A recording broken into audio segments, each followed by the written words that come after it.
الخلق كلهم محمد سيد الكونين والثقلين والفريقين من عرب ومن عجم هو الحبيب الذي ترجى شفاعته. السلام علیکم ورحمۃ اللہ وبرکاتہ. الحمد للہ رب العالمین والصلاة والسلام علی رسولہ الکریم وعلی آلہ وصحبہ اجمعین ومن تبعہ باحسان الی یوم الدین. اما بعد. حدیث کے مطالعے کے سلسلے میں اس سے پہلے بات بتائی جا چکی ہے کہ حدیث زیور ہے ایک مسلمان کے لیے. عملی زندگی کو اگر ہم حدیث کے آئینے میں درست کریں گے تو یہ ہمارے لیے دنیا اور آخرت کی کامیابی اور نجات کا ذریعہ بنے گا. ہمارے لیے رسول اکرم صلی اللہ علیہ وسلم سے بہتر کوئی اور رہنمائی نہیں کر سکتا. نبی کریم صلی اللہ علیہ وسلم کے ارشادات اور آپ کی سنت طیبہ کو احادیث کی کتابوں میں محفوظ کر دیا گیا ہے. انہی محفوظ شدہ احادیث میں سے ایک ذخیرہ اور ایک مجموعہ بلوغ المرام، جس کی ہم تفصیل کے ساتھ ترتیب سے اس کا مطالعہ کر رہے ہیں. حدیث کے بہت ہی مشہور عالم دین علامہ ابن حجر عسقلانی رحمۃ اللہ علیہ نے اس کو مرتب کیا. یہ ان کا سلیکشن ہے جو کہ حدیث کے بہت ہی ایکسپرٹ اور ماہر عالم سمجھے جاتے ہیں. اس میں مختلف احادیث کی کتابوں سے جامع اور بہت ہی معنی احادیث اکٹھی کی گئیں جو کم وقت میں زیادہ مفہوم تک آدمی کو پہنچا سکیں. اس لیے اگر اس ایک کتاب کا آدمی صحیح گہرائی سے مطالعہ کرے تو بہت سارے مسائل کو حدیث کی روشنی میں وہ حل کر سکتا ہے انشاءاللہ تعالی. اس سے پہلے ہمارا کتاب الصلاۃ میں مختلف ابواب جس سے ہم گزر رہے تھے، اب ہمارے لیے نیا جو باب ہے وہ سترے کا مسئلہ ہے. سترہ یعنی نمازی جب نماز پڑھنے کے لیے ٹھہرے تو اپنے آگے کوئی چیز رکھ لے تاکہ وہ ایک رکاوٹ بن سکے ان لوگوں کے لیے جو اس کے آگے سے گزرنا چاہتے ہوں.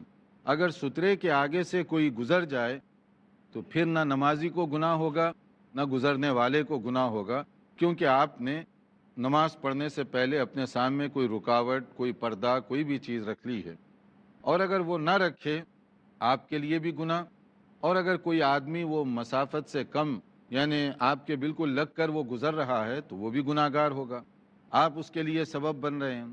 اور اگر آپ کوئی سترہ رکھتے ہیں پھر بھی کوئی آدمی گزرنا چاہے تو آپ کو حق پہنچتا ہے کہ اس کو روکیں، نمازی میں روکیں. یہ بھی آپ کے لیے مسنون اور ضروری ہے. اور بعض اوقات سترے کے لیے کوئی بڑی لکڑی نہ ملے تو آپ مختصر بھی رکھ سکتے ہیں جس سے اشارہ ملے کہ آپ نماز پڑھ رہے ہیں. لیکن ان سب چیزوں سے جو مسئلہ سمجھ میں آتا ہے کہ نماز پڑھنے سے پہلے آپ اپنے آگے سترہ رکھیں یا کسی چیز کو آڑ بنا کر، جیسے ستون کے ساتھ آپ نماز پڑھ رہے ہیں، وہاں چیئر رکھی ہوئی ہے اس کے پیچھے نماز پڑھ رہے ہیں، کوئی نہ کوئی رکاوٹ ہو تو یہ آپ کے لیے اور نماز پڑھنے والے دونوں کے لیے زیادہ بہتر ہوگا.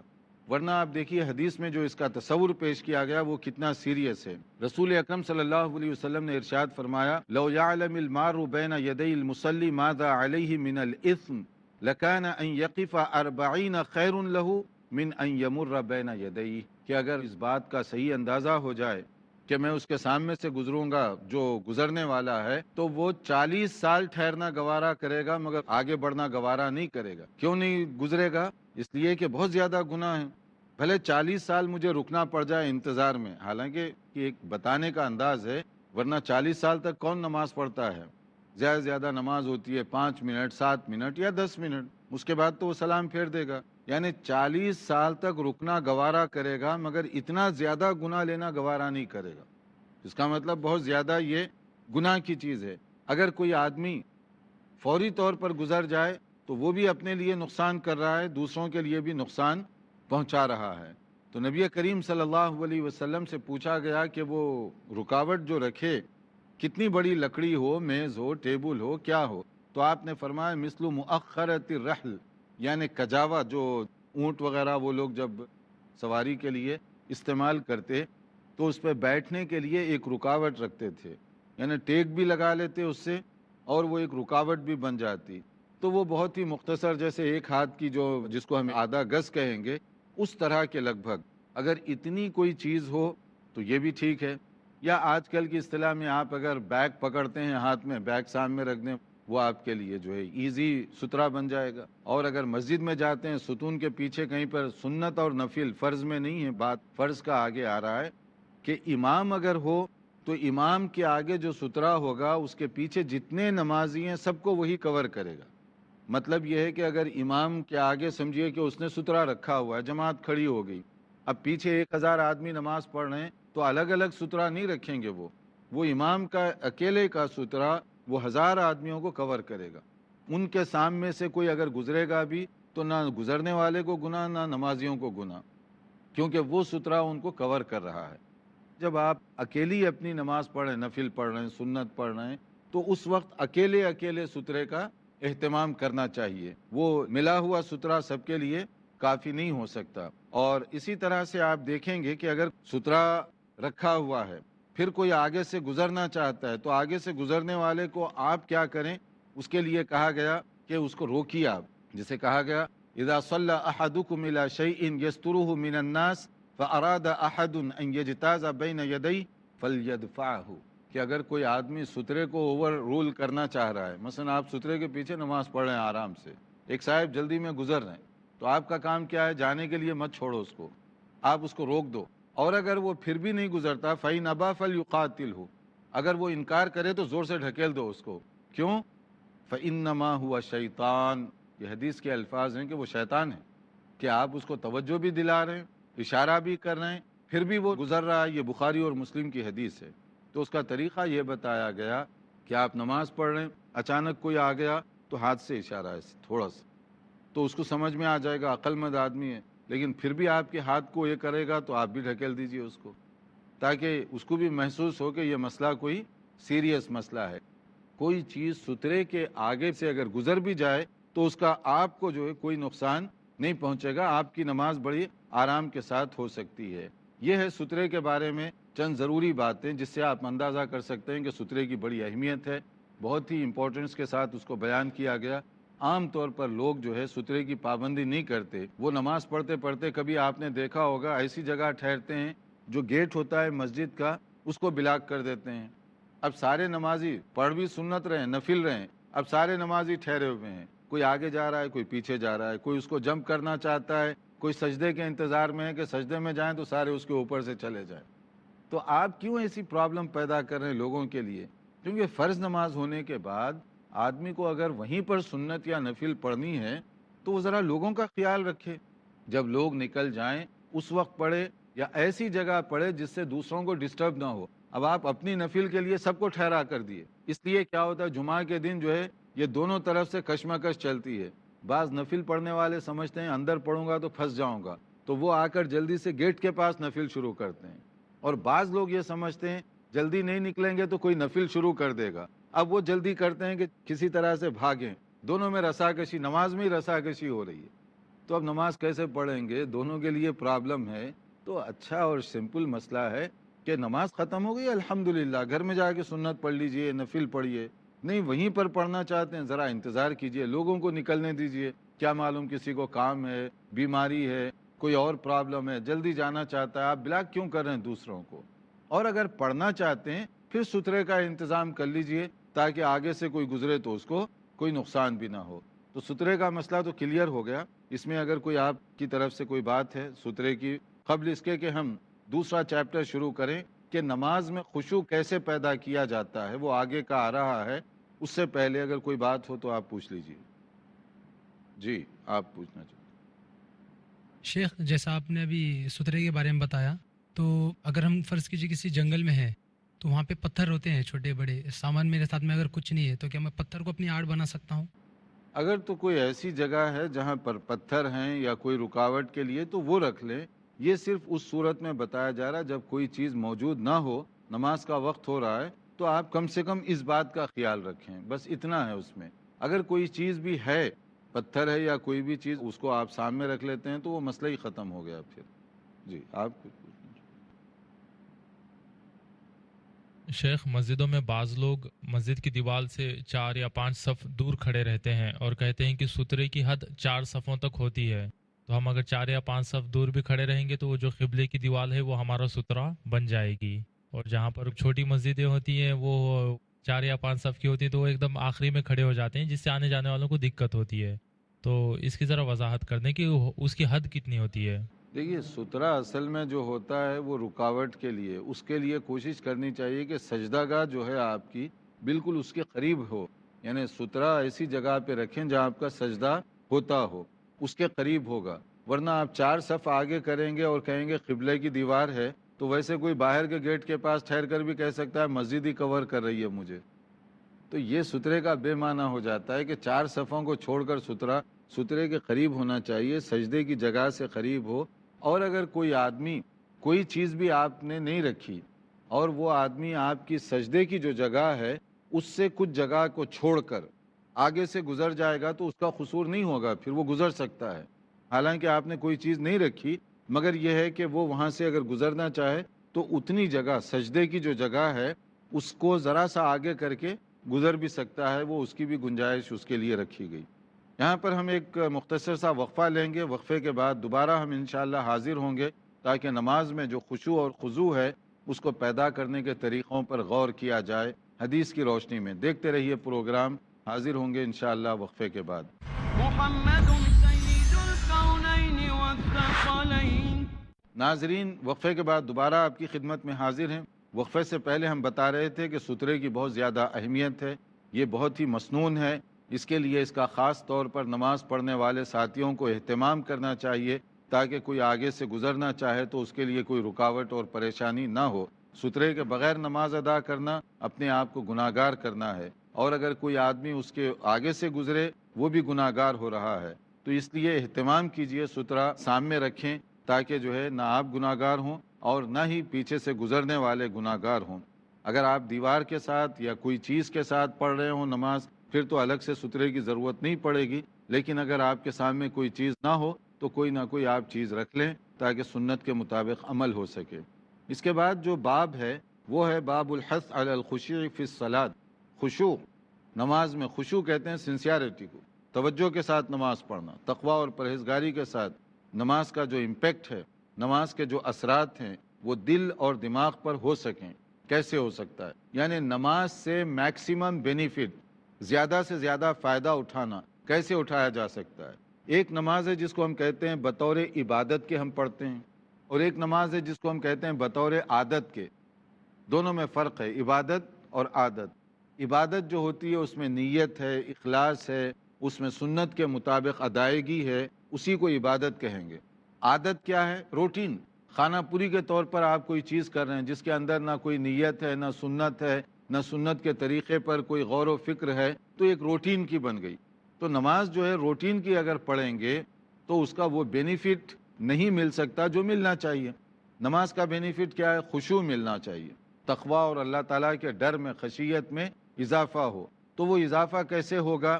اس کے اندر پہلے تو یہ چیزیں بتائی گئیں کہ اپنی نیتوں کو صاف ستھرا کر لیں، یعنی جیسے نیت ہوگی اس کا بینیفٹ اتنا زیادہ آپ کو ملے گا.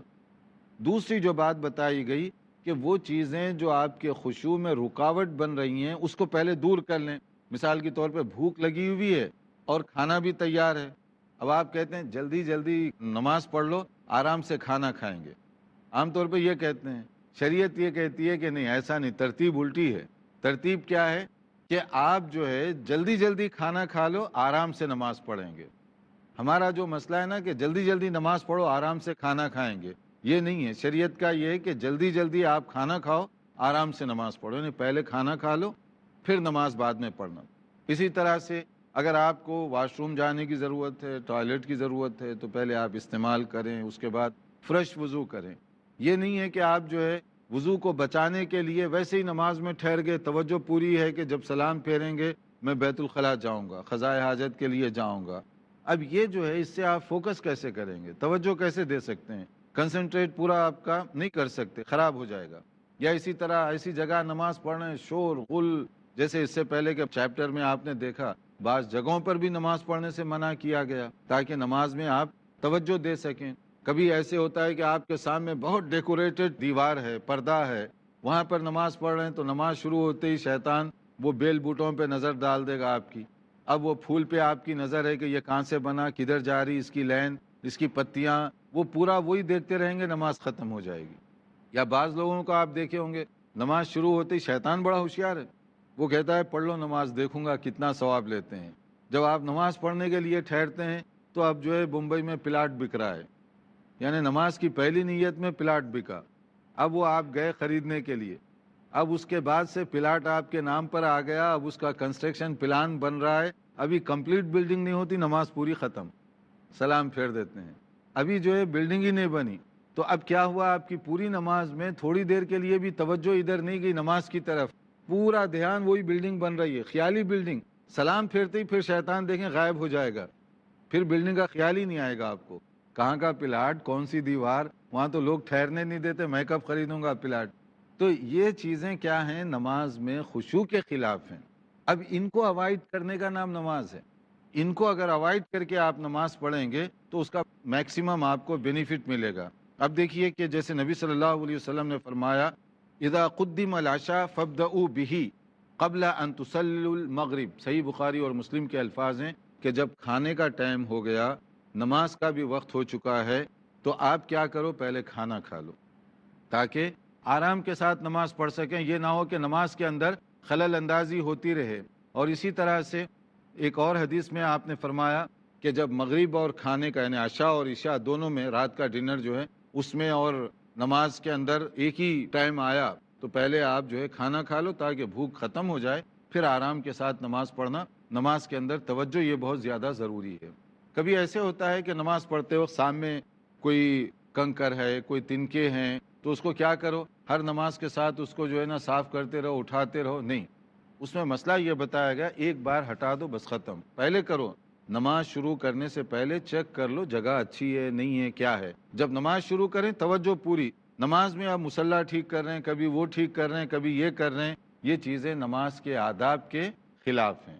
تو اس لیے فرمایا گیا کہ اذا قام احدکم فی الصلاۃ فلا یمسح الحصى، جب نماز کے لیے ٹھہریں تو سامنے کنکریاں وغیرہ اب اس کو چننا مت شروع کرو۔ اور اگر کوئی آدمی نماز کے لیے ٹھہرے، جیسے اس سے پہلے کی حدیث میں گزر چکا، کبھی اتفاق سے ایسے ہوتا ہے کہ تھوک آ گیا اس کو، اب نماز پڑھتے پڑھتے سامنے تھوک دیں گے تو بات گڑبڑ ہو جائے گی، لیفٹ اور رائٹ تھوکیں گے، کوئی آدمی جس کو مسئلہ معلوم نہیں ہے وہ اگر سیدھا سادہ مسلمان ہے تو پھر نماز میں ہی تماشا ہو جائے گا کہ آپ اس کے اوپر تھوک دیے، تو وہ تو برداشت نہیں کرے گا۔ تو اس لیے جو ہے اس میں مسئلہ بھی معلوم ہونا چاہیے، جیسے فرمایا گیا قال رسول اللہ صلی اللہ علیہ وسلم اذا كان احدكم في الصلاة فانه يناجي ربه، کہ وہ یہ سمجھے کہ وہ اللہ سے بات کر رہا ہے، کس سے میں ڈائلاگ کر رہا ہوں، عرض و مناجات دعا کس سے کر رہا ہوں، اللہ تعالیٰ سے کر رہا ہوں۔ تو ایک آپ سمجھیے کہ سینئر عہدے دار ہے، کوئی منسٹر ہے، M L A, M P ہے، کوئی بھی ہے، وہ جب سامنے آپ سے بات کر رہا ہے تو آپ کیا کرتے ہیں، پوری توجہ سے اس کی بات سنتے ہیں۔ ایسا نہیں ہوتا کہ بات اس سے کر رہے ہیں ادھر دیکھ رہے ہیں، تو وہ کہیں گے کہ کتنے بے ادب آدمی ہیں، اس کو کوئی تہذیب نہیں ہے کہ کس طرح گفتگو کریں، یا بات کرتے کرتے اچانک تھوک دیا آپ سامنے، کیا خیال ہے، وہ اس کو قبول کر لے گا؟ اس کو قبول نہیں کرے گا، کیونکہ یہ بے ادبی کی علامتیں سمجھی جاتی ہیں۔ تو اللہ کے سامنے ٹھہریں تو ان سب چیزوں کا اس سے زیادہ خیال رکھنا چاہیے۔ تو کہا گیا کہ اس طرح کی حرکتیں نہیں کرنی چاہیے، لیکن اگر کسی کو کسی مجبوری کی وجہ سے کبھی ناک صاف کرنے کی ضرورت پڑ گئی، کبھی کوئی ایسا اگر ہو بھی گیا تو اس کا ادب بتایا گیا، فلا یبصقن بین یدیہ ولا عن یمینہ ولکن عن شمالہ تحت قدمہ، تو ایسے کرو کہ لیفٹ سائڈ پر، سامنے بھی نہیں، رائٹ کی طرف بھی نہیں، بلکہ لیفٹ سائڈ کی طرف اگر آپ تھوک دیں، اگر وہاں پر وہ جگہ اس طرح کی ہو، یا زمین کے نیچے اس کو دبا دیں، یہ ٹھیک ہے۔ اور آج کل کے زمانے میں سب سے آسان طریقہ کیا ہے، اگر آپ کے پاس دستی ہو، ہینڈ کرچیف ہو یا ٹیشو ہو، تو اس کے اندر آپ اس کو جو ہے ناک کو صاف کر لیں اور اس کو ویسے ہی ہاتھ پہ پکڑ لیں، تاکہ جو ہے نا نہ لوگوں کو ڈسٹرب ہو، نہ جگہ خراب ہو۔ یہ اس وقت ہے جب آپ کھلی جگہ میں پڑھ رہے ہیں، جو کوئی مصلی، کوئی کپڑا وغیرہ نہ بچھا ہوا ہو، تو آپ زمین پہ اس کو دفن کر سکتے ہیں۔ لیکن اگر مصلی بچھا ہوا ہے یا کارپیٹ وغیرہ ہے تو ایسی صورت میں آپ اپنے ٹیشو پر یا اپنی دستی پر لے لیں، دوسروں کو بھی کوئی نقصان نہیں ہوگا۔ ایک مرتبہ ایسے ہوا، حضرت عائشہ رضی اللہ عنہ کے کمرے میں وہ ان کے پاس ایک کارٹن تھا، پردہ، اس کے اندر بیل بوٹے تھے، نبی صلی اللہ علیہ وسلم نے منع فرمایا ہٹا دو اس کو، کیونکہ اس کی وجہ سے نماز میں توجہ ادھر ادھر ہوتی ہے۔ کارٹن جو تھا اس پر بھی آپ نے آبجیکشن کی کہ اس کی وجہ سے توجہ خشوع ادھر ادھر ہو جاتا ہے، سمپل جگہ ہونی چاہیے تاکہ نماز میں پوری توجہ ایک جگہ ہو۔ اس لیے فرماتے ہیں فقال لها النبی صلی اللہ علیہ وسلم، نبی صلی اللہ علیہ وسلم نے حضرت عائشہ سے فرمایا امیتی عنا قرامی کی ھذا، کہ اپنا یہ کاٹن، یہ اپنا پردہ اس کو ہٹا دو، فإنه لا تزال تصاویرہ تعرض لی فی صلاتی، بخاری کے الفاظ ہیں، کیونکہ اس کے بیل بوٹے، اس پہ جو پکچر ہے وہ اتری ہوئی، اس کی وجہ سے وہ نماز میں ڈسٹرب ہو رہا ہے، تو اس درجے کا خیال رکھنا چاہیے۔ اور بھی کچھ باتیں ہیں جو نماز میں خشوع سے متعلق ہیں، لیکن اس سے پہلے ہم چونکہ وقت ہو رہا ہے تو اگر کوئی سوال ہے تو آپ یہاں کر لیں، پھر اس کے بعد اگلے لیکچر میں اس کو کور کرنے کی کوشش کی جائے گی انشاءاللہ۔ جی آپ کچھ۔ شیخ آپ نے بتایا کہ بیل بوٹے والی چادر جب اللہ کے رسول کے سامنے لگی ہوئی تھی آپ نے اسے ہٹانے کا حکم دیا، تو آج ہم دیکھتے ہیں کہ مسجدوں کو کافی منقش بنایا جا رہا ہے، اس میں الگ الگ طریقے نقش و نگار بنائے جا رہے ہیں، تو اس کے بارے میں کیا حکم ہے شیخ؟ دیکھیے اصل میں مساجد جو ہے پرکشش ہوں گی لیکن ہدایت اور رشد سے خالی ہوں گی، یہ نبی صلی اللہ علیہ وسلم نے بہت پہلے ہی بتایا تھا کہ لوگ جو ہے مساجد کے بیل بوٹے، رنگ روغن، اس پر ہی توجہ دیں گے، مقصد جو ہے مسجد کا وہ فوت ہو جائے گا۔ مومن کو جو ہے مقصد کی طرف نظر رکھنی چاہیے کہ مسجد جو ہے رشد و ہدایت کا منبع اور سرچشمہ بنے، وہاں سے دعوت نکلے، وہاں سے دین کی دعوت پھیلے دوسروں تک، تعلیم کا سلسلہ ہو۔ تو یہ چیزوں کے بجائے اگر پورا کا پورا زور جو ہے اس کی کنسٹرکشن پر دیا جائے اور اصل جو اس کی دعوت ہے اس کو ختم کر دیا جائے تو مساجد کا وہ صحیح استعمال نہیں ہوگا۔ تو اس لیے توجہ دینی چاہیے کہ مسجد کا جو اسلامی استعمال ہے اس کو زندہ کیا جائے، مسجد کو سمپل حالت میں رکھیں، لیکن اس سے نکلنے والی جو آپ کی دین کی دعوت کی جو کرنیں ہیں وہ زیادہ صحیح ہونی چاہیے۔ جی اور کوئی اس سلسلے میں سترہ یا اس کے علاوہ جو خشوع کے سلسلے میں جو بات گزری ہے، اگر میں یہ پوچھ لوں کہ جیسے کنکریاں وغیرہ ہوتی ہیں بعض اوقات تو کیا کرنا چاہیے اس کے آداب میں سے آپ بتا دیں، اگر کوئی چیز سامنے ہے ڈسٹرب کر رہی ہے تو ہم اس کو زیادہ ڈسٹرب نہ کریں، ایک مرتبہ اگر اس کو صاف کر سکتے ہیں تو آسانی سے ہم صاف کر دیں، اس کو بارہا اس کو بکھیرنے کی کوشش نہ کریں۔ ہاں مطلب یہ ہے کہ وہ پہلے توجہ دی جائے نماز سے پہلے کہ آپ صاف کر کے نماز شروع کریں، لیکن اگر کبھی ہو جاتا ہے سجدے میں آپ نے محسوس کیا، ایک بار اس کو ہٹا دیں بس ختم، بار بار اس کو ہٹانا، بار بار اس کو ٹھیک کرنا یہ درست نہیں ہے۔ تو یہاں ہمارا وقت پورا ہو رہا ہے، اور بھی بہت سارے مسائل اور سوالات ہیں، اور خاص طور پر اپنے خشوع اور خضوع کے کچھ آداب ہیں، اس کو ہم آئندہ لیکچر میں انشاءاللہ کور کرنے کی کوشش کریں گے۔ انتظار کیجئے ہمارے آئندہ لیکچر کا، نئی معلومات کے ساتھ حاضر ہوں گے۔ دیکھتے رہیے پروگرام۔ والسلام علیکم ورحمۃ اللہ وبرکاتہ۔ مولاي صل وسلم دائما أبدا على حبيبك خير الخلق كلهم محمد سيد الكونين والثقلين والفريقين من عرب ومن عجم، هو الحبيب الذي ترجى شفاعته، هو الحبيب الذي ترجى شفاعته، لكل هول من الأهوال مقتحم. مولاي صل وسلم دائما